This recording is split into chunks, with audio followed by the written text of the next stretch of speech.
la figure n'est pas refaite, on vous laissera la faire. Deuxièmement, quelle est la mesure de l'angle ACB?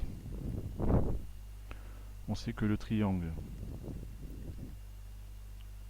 ACB, il est isocèle rectangle.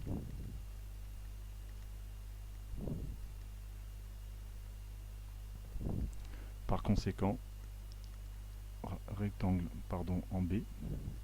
Du coup, la mesure de l'angle ACB vaut nécessairement 45 degrés.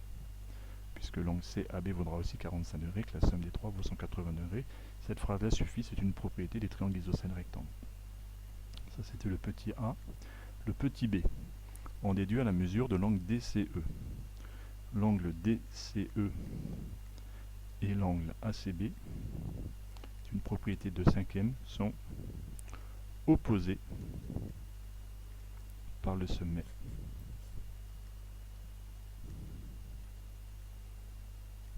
Donc, c'est une propriété. Deux angles opposés par le sommet ont même mesure. Du coup, l'angle DCE est égal à l'angle ACB est égal à 45 degrés.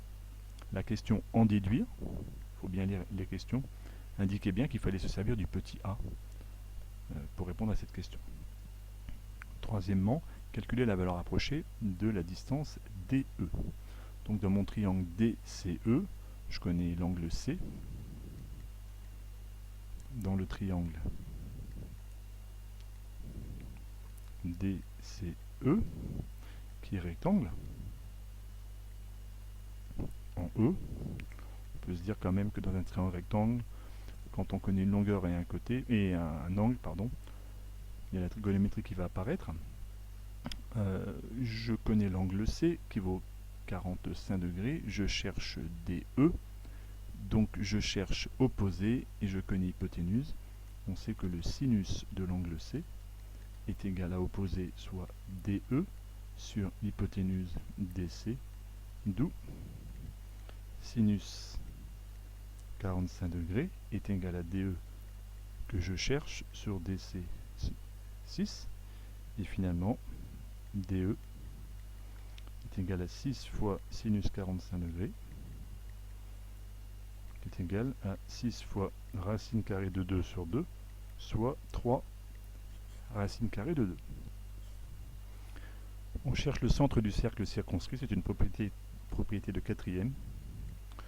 On sait que le centre du cercle circonscrit d'un triangle rectangle est au milieu d'hypoténuse.